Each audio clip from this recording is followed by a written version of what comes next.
Hey guys, welcome to this tutorial. Now यहाँ पर हम बात करने वाले हैं इंडियाज़ मिसाइल अर्सेनल के बारे में। जानेंगे क्या कैपेसिटी हमारा मिसाइल डेवलपमेंट प्रोग्राम जो है हमारा, ये कहाँ तक पहुँचा है, क्या अपग्रेडेशन है। देखिए, आज के तारीख में जो वॉर है, कन्फ्लिक्ट है, ये हम फ्रंटल कन्फ्लिक्ट तक ही सीमित नहीं है। मतलब कि जो नेबरिंग कंट्रीज़ है सिर्फ इनके बीच में कन्फ्लिक्ट होता है, ऐसी बात नहीं है। आजकल जो हाइपर ग्लोबलाइज्ड वर्ल्ड है, यहाँ पर कन्फ्लिक्ट हो सकता है इंटर कॉन्टिनेंटल। जब आप देख रहे होंगे यूएसए आके साउथ चाइना सी में अपना जो पावर है शो कर रहा है, या फिर यूएसए एंड नॉर्थ कोरिया के बीच में आपने कन्फ्रंटेशन देखा, यूएसए एंड ईरान के बीच में देखा।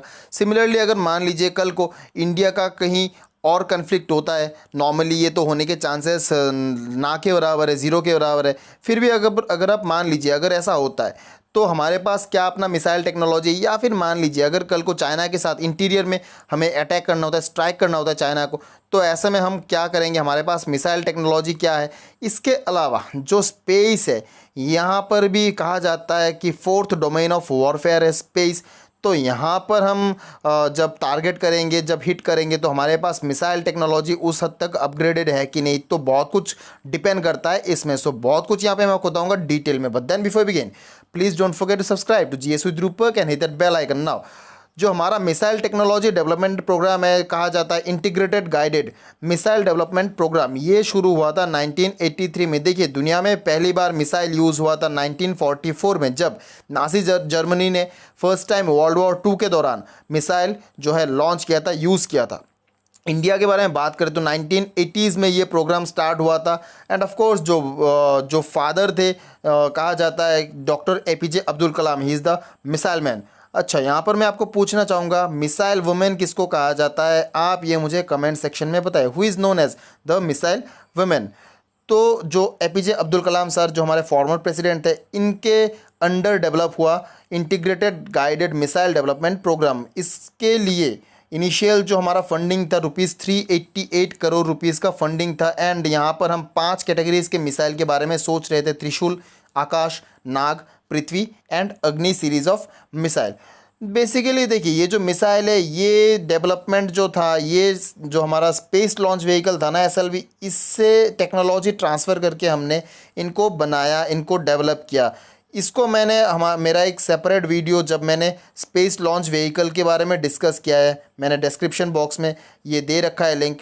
अगर आपने इसको फॉलो नहीं किया है तो आप वहाँ पे जाके देख सकते हैं कि ये जो एसएलवी है ये क्या है, ये कैसे काम करता है। तो डिस्क्रिप्शन लिंक में जाके आप इसको फॉलो कर सकते हैं मेरे दूसरे वीडियो में। तो ये बेसिकली था brief history about India's integrated guided missile development program. जब हमने सेल्फ सफिशिएंसी अटेन करने के लिए हमारा अपना खुद का मिसाइल टेक्नोलॉजी डेवलप करना स्टार्ट किया। देखिए, बेसिक्स में आपको बताता हूँ। मिसाइल जो है, इनको हम कुछ कैटेगरीज में क्लासीफाई कर सकते हैं, जैसे कि surface to air missile, air to air होते हैं, देन सरफेस टू एयर होता है, beyond visual range, cruise missile, hypersonic missile, supersonic missile, then आपका बैलिस्टिक मिसाइल। सो ये सब कुछ टर्म आपने सुना होगा, तो मैं इस वीडियो में आपको एक एक करके समझाऊंगा कि ये बेसिकली होते क्या है। तो क्लासिफिकेशन में सरफेस टू एयर जो मिसाइल होते हैं, ये बेसिकली किसी सरफेस बेस्ड प्लेटफॉर्म से हम लॉन्च करते हैं, किसी एरियल टारगेट को जाके ये हिट करता है। एग्जाम्पल, आपके पास त्रिशूल है, हमारे पास आकाश है, बराक 8 जो है। एयर टू एयर मिसाइल जो किसी एयर बेस्ड प्लेटफॉर्म से हम लॉन्च करते हैं, एंड ऑफ कोर्स ये जाके किसी एरियल टारगेट पे हिट करता है। अस्त्रा है, Mica, then Novator. Then surface to surface Prithvi Agni series of missile, जो intercontinental ballistic missile category में आता है। एंड जब हमने इसको डेवलप कर लिया, मैं आपको बताता हूँ, अग्नि 5 जो है, ये बनने के बाद हम एक एलिट क्लास में आ गए हैं। अभी बहुत ही सिलेक्टेड कंट्रीज़ के पास ये इंटर कॉन्टिनेंटल बैलिस्टिक मिसाइल का कैपेसिटी है। धनुष है हमारे पास, जो कि पृथ्वी का एक वेरिएंट है, जो नेवल फोर्स यूज़ करते हैं। शौर्य एंड प्रहार डिफेंस मिसाइल के लिए हमारे पास, जब दूसरा कोई कंट्री मान लीजिए कल को हम पर अटैक करते हैं, तो हम उससे लड़ने के लिए उसको हम कैसे डिस्ट्रॉय कर सकते हैं, हमारे पास है PAD, Prithvi air defence system, then advance air defence system. Cruise missile है हमारे पास ब्रह्मोस, ब्रह्मोस 2 हम अपग्रेड कर रहे हैं। निर्भय है, जो कि सबसोनिक है। सुपरसोनिक जब हम नॉर्मली बात करते हैं, सुपरसोनिक का मतलब होता है जब वो 2.8 मैक या फिर 3 मैक स्पीड से ये मूव करते हैं, तब हम बोलते हैं। मैक वैसे यूनिट ऑफ साउंड है, तो सॉरी यूनिट ऑफ स्पीड है। 2.8 मतलब it is 2.8 times faster than the speed of sound. तो जब 2.83 मैक के बारे में हम बात करते हैं तो ये बेसिकली आ जाता है आपका सुपरसोनिक में। सबसोनिक होता है ये बेसिकली 0.7 मैक 0.8 मैक में काम करता है, जो निर्भय है सबसोनिक कैटेगरी में आता है। देन हाइपरसोनिक है जो हम डेवलप कर रहे हैं ब्रह्मोस 2 में, 2019 दिसंबर को हमने इसको टेस्ट किया था। तो ये बेसिकली जब डेवलप होगा ये 5 मैक या फिर 6 मैक का स्पीड हमको देगा, तो ये हो जाता है हाइपरसोनिक। तो क्रूज मिसाइल है। देन हमारे पास ballistic missile, submarine launched ballistic missile है जो हम सबमरीन से लॉन्च कर सकते हैं, सागरिका, अश्विन, K4, K5। हमारे पास एंटी टैंक मिसाइल है, नाग, अमोगा, हेलिना, जो कि फायर एंड फॉरगेट प्रिंसिपल पे काम करते हैं। ये प्रिंसिपल क्या है इसके बारे में मैं अलग से बताऊंगा। Cruise missile and ballistic missile ये अक्सर आपको सुनने को मिलता है, इनके बीच में बेसिक डिफरेंस क्या है देखिए। जो बैलिस्टिक मिसाइल है आप इनको एक बार बूस्ट करते हो, एटमॉस्फेयर में भेजते हो, and then under the influence of gravity ये आके अपना जो टारगेट है इसको स्ट्राइक करता है। तो बेसिकली आपको इनिशियल फेज में इसको बूस्ट देना होता है, एटमॉस्फेरिक फेज से ये अपने आप under the influence of gravitational force ये जाके टारगेट को हिट करता है। इसका जो जो रेंज है, जो आपका एक्यूरेसी है, ये उतना ज़्यादा होता नहीं है। नॉर्मली जब न्यूक्लियर वॉरहेड डिप्लॉय करना होता है तो इस टाइप का मिसाइल का यूज़ किया जाता है। एंड देन हमारे पास है जो दूसरे कैटेगरीज के मिसाइल है जो जिसको हम कहते हैं क्रूज मिसाइल। क्रूज मिसाइल किस प्रिंसिपल पे काम करता है देखिए, इनको हम लॉन्च करते हैं, देन लॉन्च करने के बाद जो इनिशियल बूस्ट होता है एंड फाइनल स्टेज तक हम इसको बूस्टर देते हैं, प्रोवाइड करते हैं। तो यहाँ पर ग्रेविटेशनल फोर्स का यूटिलाइजेशन नहीं होता है, ये यूनिफॉर्म स्पीड में जाके जो हमारा जो टारगेट है उसको स्ट्राइक करता है। वैसे तो देखिए स्पीड यूनिफॉर्म होता नहीं है क्योंकि जो एंडिंग फेज है यहाँ पर जाके ये स्पीड अपना बढ़ा देता है, तो ऐसे में जाके ये लास्टली जो टारगेट है उसको हिट करता है। ये जो है इसका एक्यूरेसी काफ़ी ज़्यादा है, जैसे कि जो हमारा ब्रह्मोस है एक क्रूज मिसाइल है, इसका एक्यूरेसी मैं आपको बताता हूँ, ये 10 मीटर का एक्यूरेसी शो करता है। इसका मतलब कहीं पर आप टारगेट सिलेक्ट करते हो तो आपका जो वॉरहेड है ये जाके 10 मीटर रेडियस में जाके टारगेट को हिट करता है। देखिए इसके अलावा जो क्रूज मिसाइल है इनको रडार से डिटेक्ट कर पाना काफ़ी हद तक डिफ़िकल्ट होता है, ये काफ़ी लो ऑल्टीट्यूड में मूव कर पाते हैं। दूसरी तरफ जो हमारा बैलिस्टिक मिसाइल है इनको अपर एटमॉस्फेयर में जाना पड़ता है क्योंकि under the gravitational force influence इनको हिट करना होता है, तो इनको डिटेक्ट कर पाना काफ़ी आसान होता है compare to the cruise missile. So ये बेसिक डिफरेंस है। अब जो हमारा मिसाइल आर्सेनल है तो बेसिकली ये 5 कैटेगरीज के मिसाइल के बारे में हम यहाँ पर बात कर रहे हैं। एक है पृथ्वी जो कि surface to surface short range है, वैसे पृथ्वी 3 जो है ये मीडियम रेंज में आता है। देन आकाश है हमारे पास medium range surface to air. Then Nag है जो कि एंटी टैंक मिसाइल है, फायर एंड फॉरगेट प्रिंसिपल पे काम करता है। फायर एंड फॉरगेट का मतलब वैसे क्या होता है देखिए, आपको एक बार इसको फायर करना होता है, आप इसके बाद इसको भूल जाइए, इसको गाइड नहीं करना है आपको। ये automatic under the guidance of GPS या फिर रडार या फिर आप कोऑर्डिनेट के सहारे जो अपना टारगेट फिट करते हो तो वो जाके ऑटोमेटिक टारगेट को हिट कर जाता है। आपको इसको गाइड नहीं करना होता है, मैनूवर आपको मैनुअली नहीं करना होता है, ऑनबोर्ड कंप्यूटर के जरिए आपको इसको मैनूवर नहीं करना होता है। So this is the fire and forget principle. Then हमारे पास त्रिशूल है जो कि सरफेस टू एयर मिसाइल है। अग्नि है जो कि intermediate range surface to air missile है। एंड जो अग्नि सीरीज ऑफ मिसाइल है यहाँ पर अग्नि 5 हमने डेवलप कर रखा है जो कि inter continental ballistic missile category में आता है। मैं इसके बारे में आपको बताऊंगा। जो पृथ्वी सीरीज़ है देखिए, फर्स्ट मिसाइल है जो हमने IGMDP के अंडर इनको डेवलप किया है एंड ऑफ कोर्स SLV से हमने टेक्नोलॉजी ट्रांसफ़र लिया है। तो ये जो है सरफेस टू सरफेस काम करता है। इसको हम किसी सरफेस, जैसे कि यहाँ पे आप देख सकते हैं, सरफेस बेस्ड किसी प्लेटफॉर्म से इनको हम डिप्लॉय करते हैं एंड ये जाके किसी सरफेस टारगेट में हिट करता है। ये medium range and short range में आता है। पृथ्वी 1 जो है जो आर्मी यूज़ करते हैं, जो लैंड फोर्स है हमारा यूज़ करते हैं, 150 किलोमीटर का रेंज ये शो करता है with payload capacity of 1000 kilogram. So 1000 kilogram तक ये जो हमारा वेपन है, वॉरहेड है, इसको कैरी कर सकता है। पृथ्वी 2 जो एयरफोर्स यूज़ करते हैं, 350 किलोमीटर का इसका रेंज है, 500 किलोमीटर तक ये 500 किलोग्राम तक ये पेलोड कैरी कर सकता है। पृथ्वी 3 जो नेवल वर्जन है जिसको हम धनुष भी कहते हैं, ये बेसिकली कैरी करता है 1000 किलोग्राम का पेलोड एंड ये 600 किलोमीटर तक स्ट्राइक कर सकता है। देन हमारे पास है अग्नि सीरीज ऑफ मिसाइल। काफ़ी सिग्निफिकेंट मिसाइल है हमारे आर्सेनल में अग्नि सीरीज ऑफ मिसाइल। ये जो है अग्नि 1 से अग्नि 5 तक हमारे पास अवेलेबल है। अग्नि 6 जो है ये अभी करेंटली डेवलपमेंटल स्टेज में है। लास्ट ईयर ही हमने इसको टेस्ट फायर किया था। एंड जो अग्नि 5 एंड अग्नि 6 है ये बेसिकली इंटर कॉन्टिनेंटल है। ये 5000 से ज़्यादा किलोमीटर डिस्टेंस कवर करता है। जब भी कोई missile 5000 plus kilometre distance cover कर सकता है तो इनको हम कहते हैं इंटर कॉन्टिनेंटल। देन हमारे पास जो मीडियम रेंज का है अग्नि 1, ये 700 से 900 किलोमीटर तक डिस्टेंस कवर कर सकता है। It can carry payload up to 1000 kilogram, 1000 kilogram का वॉरहेड ये कैरी कर सकता है। अग्नि 2 जो है ये आपका basically medium range ballistic missile है। Again see ballistic missile already मैंने आपको बताया ये क्या है।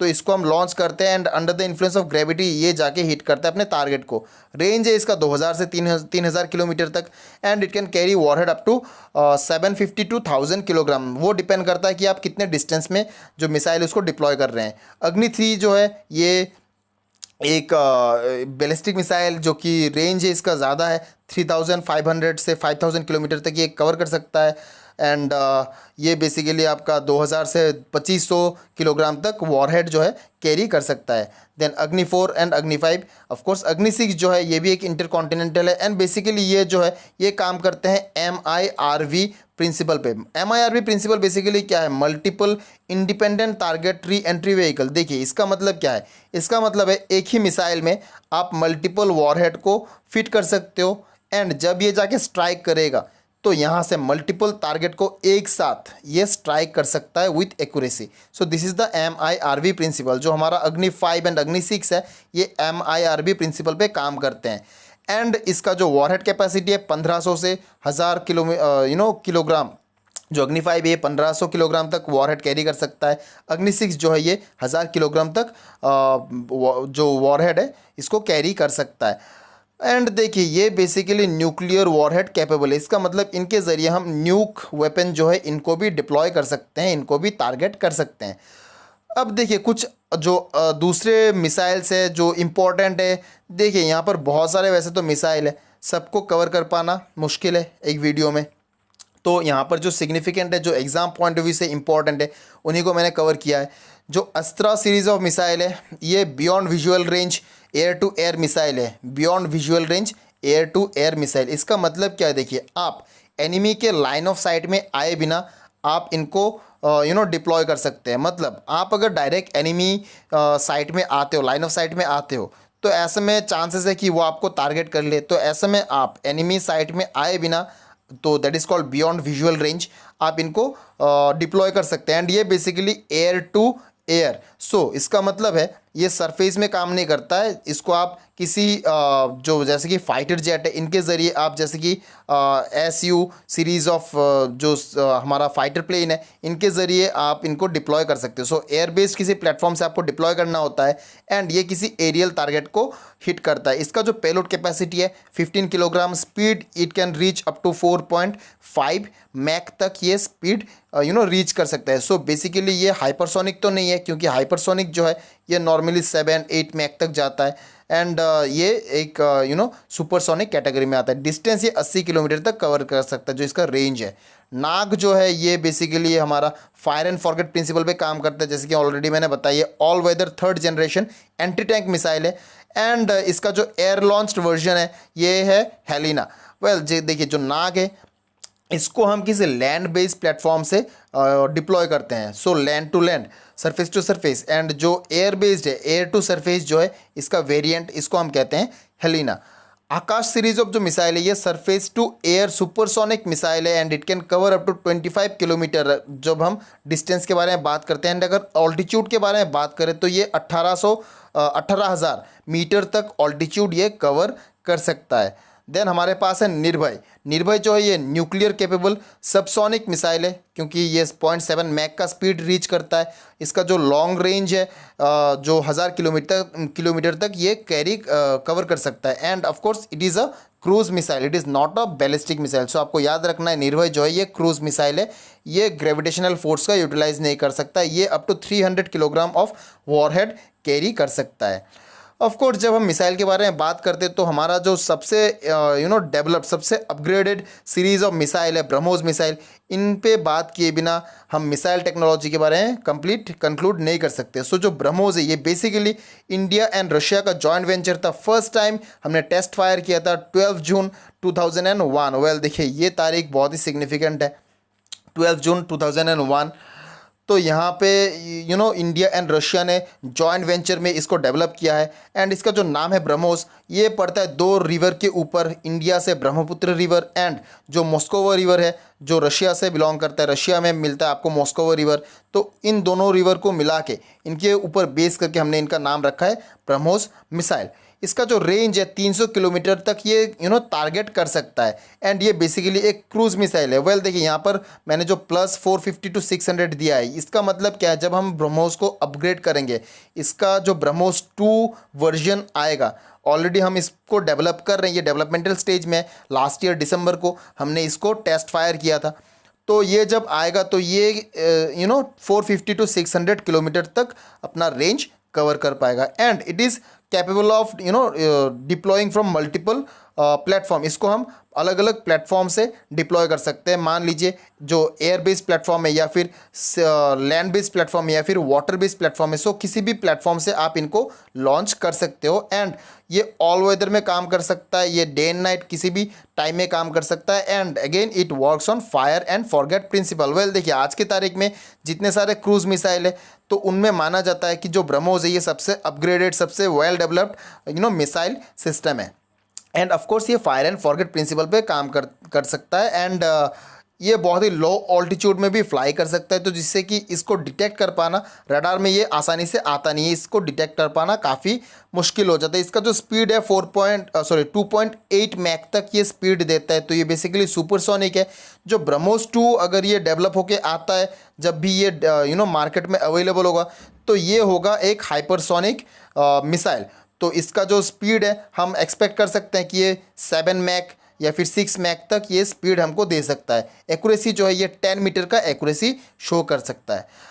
वेल देखिए, एंड एक और जो रिसेंट डेवलपमेंट हुआ था मार्च 2019 को, जब इंडिया ने लॉन्च किया था मिशन शक्ति, जहां पर एक एंटी सैटेलाइट मिसाइल हमने डिप्लॉय किया था। बेसिकली यहां पर हुआ क्या था, देखिए हमने एक मिसाइल डिप्लॉय किया था एंड उसने जाके हमारा ही अपना खुद का एक सैटेलाइट को डिस्ट्रॉय किया था स्पेस में, लो अर्थ ऑर्बिट में। एक सैटेलाइट को हमने खुद के सैटेलाइट को डिस्ट्रॉय किया था। कहाँ पर? लो अर्थ ऑर्बिट में। वेल देखिए आप सोच रहे होंगे तो ये क्या है। अभी जैसे कि मैंने आपको बताया है कि जो स्पेस है ये फोर्थ डोमेन ऑफ वॉरफेयर इसको माना जाता है। कल को मान लीजिए अगर कोई स्ट्रेटेजिक एडवांटेज हमको लेना होता है, कोई कन्फ्लिक्ट है किसी कंट्री के साथ, एंड मान लीजिए कोई हम पे स्पाइंग कर रहा है किसी सैटेलाइट से, हमें उसको मार गिराना है, तो हम यहाँ पर यूज़ कर सकते हैं एंटी सैटेलाइट जो हमारा मिसाइल होगा इनको।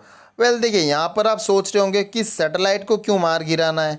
तो जैसे कि आपको मैंने ऑलरेडी बता रखा है कि ये सिर्फ एक कन्फ्लिक्ट सिचुएशन के लिए नहीं है। ये बेसिकली इसको हम यूज़ कर सकते हैं जब मान लीजिए कोई न्यूक्लियर थ्रेट है, ठीक है, तो न्यूक्लियर जो वॉरहेड है इनको बेसिकली सैटेलाइट द्वारा गाइड किया जाता है। तो अगर हम सैटेलाइट को डिस्ट्रॉय कर देते हैं तो जो पॉसिबिलिटी है कि कोई हम पे न्यूक अटैक कर सकता है, तो इसको भी हम नलीफाई कर देंगे, इसको भी हम नेगलेक्ट कर सकते हैं, आसानी से अवॉइड कर सकते हैं। वेल देखिए इसको लॉन्च करने के बाद पीएम ने कहा था कि हमारा जो PM prime minister Narendra Modi ji, इन्होंने कहा था कि हम स्पेस में कोई वेपन डिप्लॉय नहीं कर रहे हैं, बेसिकली हम पीस पर्पस के लिए ही इसको टेस्ट कर रहे हैं। तो ये था इनका स्टेटमेंट। वेल ये मार्च 2019 में आया था, ये इसको लॉन्च किया था। एंड इसको हम सी, एयर या लॉन्च लैंड बेस्ड किसी भी प्लेटफॉर्म से हम इसको लॉन्च कर सकते हैं। वेल देखिए यहाँ पर जो है ये जो मिशन है इसको एकम्प्लिश करने के बाद इंडिया एक एलिट क्लब में आ जाता है। जब यूएसए फर्स्ट टाइम इन्होंने एक एंटी सैटेलाइट मिसाइल लॉन्च किया था 1950s में, 1959 अगर मैं एक्यूरेटली कहूँ तो। आपको पता होगा 1950s जो है ऑफ कोर्स स्पेस जो रेस था ये चल रहा था। स्पुतनिक लॉन्च हुआ था 1957 में। इसके बाद इमीडिएटली यूएसए ने 59 में एक अपना है खुद का एक सैटेलाइट को डिस्ट्रॉय कर गिराया था। तो यहाँ पर यूएसए ने बेसिकली ये एक स्ट्रेट फॉरवर्ड मैसेज था रशिया के लिए। तो 1959 में फर्स्ट टाइम एक एंटी सैटेलाइट मिसाइल लॉन्च किया गया था फ्रॉम यूएसए। देन 1960s में रशिया ने किया था, चाइना ने किया था 2007 में। सो इंडिया पहला कंट्री नहीं है जब किसी सैटेलाइट को इंडिया ने डिस्ट्रॉय किया। तो India is not the first country, इससे पहले भी 3 बार हो चुका है। एग्जैक्टली बहुत बार हो चुका है, बट 3 कंट्रीज़ ने ऑलरेडी पहले ये किया हुआ है। तो India is the 4th country and ये चारों कंट्री है अभी तक जिन्होंने एक एंटी सैटेलाइट मिसाइल को टेस्ट किया है। वेल देखिए, वैसे तो इसका सिग्निफिकेंस ऑलरेडी मैंने आपको बताया है, लेकिन यहाँ पर आप एक चीज़ सोच रहे होंगे कि लो अर्थ ऑर्बिट में ही क्यों। यहाँ पर देखिए, इंडिया ने इसको लॉन्च करने के बाद कहा कि जो हम लो अर्थ ऑर्बिट में अपने सैटेलाइट को टारगेट कर रहे हैं, इससे क्या होगा, जब ये सैटेलाइट डिस्ट्रॉय होगा, यहाँ से जो डेब्री निकलेंगे ये बेसिकली स्पेस पोल्यूशन नहीं करेंगे, ये अपने आप वापस 2 हफ्ते के अंदर अर्थ में आ जाएंगे एंड ये डिस्ट्रॉय हो जाएंगे अपने आप। वेल देखिए, यहाँ पर एक एथिकल चैलेंज आता है, यहाँ पर बहुत क्रिटिसिज्म भी हुआ था इसके लिए। माना जाता है कल को अगर मान लीजिए इसी तरह कंट्रीज जो है ये स्पेस में जो सैटेलाइट है, स्पेस को एक डोमेन बना देते हैं वॉरफेयर के लिए, तो ऐसे में जो सैटेलाइट है इनको आप डिस्ट्रॉय करेंगे, ऐसे में यहाँ पर जो जंक पैदा होंगे, जंक जो बनेंगे, जो आपका डिब्री निकलेगा, ये जाके कैसलर सिंड्रोम एक शो कर सकता है। वेल कैसलर सिंड्रोम क्या होता है, देखिए मैं आपको शॉर्टली बता देता हूँ। मान लीजिए यहाँ पर बहुत सारे डिब्री है और ये रोटेट कर रहे हैं, तो ऐसे में ये जाके दूसरे सैटेलाइट को हिट कर सकते हैं, ऐसे में ये सैटेलाइट भी डिस्ट्रॉय हो जाएगा एंड अगेन ये जाके आगे और भी सैटेलाइट को डिस्ट्रॉय कर सकते हैं। सो बेसिकली यहाँ पर एक कैस्केड रिएक्शन स्टार्ट हो सकता है एंड ऐसे में जो हमारा इंपॉर्टेंट सैटेलाइट्स है ये भी डिस्ट्रॉय हो सकता है। This is called Kessler syndrome. So ये एक काफ़ी बड़ा एथिकल इशू है, काफ़ी बड़ा एक सिग्निफिकेंट इशू है यहाँ पर, जो हमें सोचना चाहिए। वेल देखिए, वो अलग बात होती है, ये एक अलग डिबेट है टोटली, लेकिन इसके साथ साथ इंडिया जो है इन्होंने अपना स्पेस में एक अलग सा डोमेन बना लिया है। एक काफ़ी सिग्निफिकेंट डेवलपमेंट था, ये 2019 में आया था। सो काफ़ी यहाँ पर हम कह सकते हैं कि मिसाइल टेक्नोलॉजी जो है काफ़ी एडवांस स्टेज में। हमारा ब्रह्मोस है हमारे पास, जो दुनिया का सबसे सबसे रिलायबल क्रूज़ मिसाइल सिस्टम है।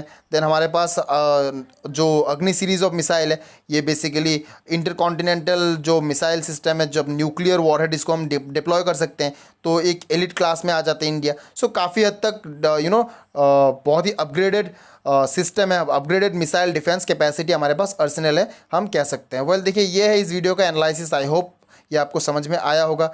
Thank you very much, thanks for listening.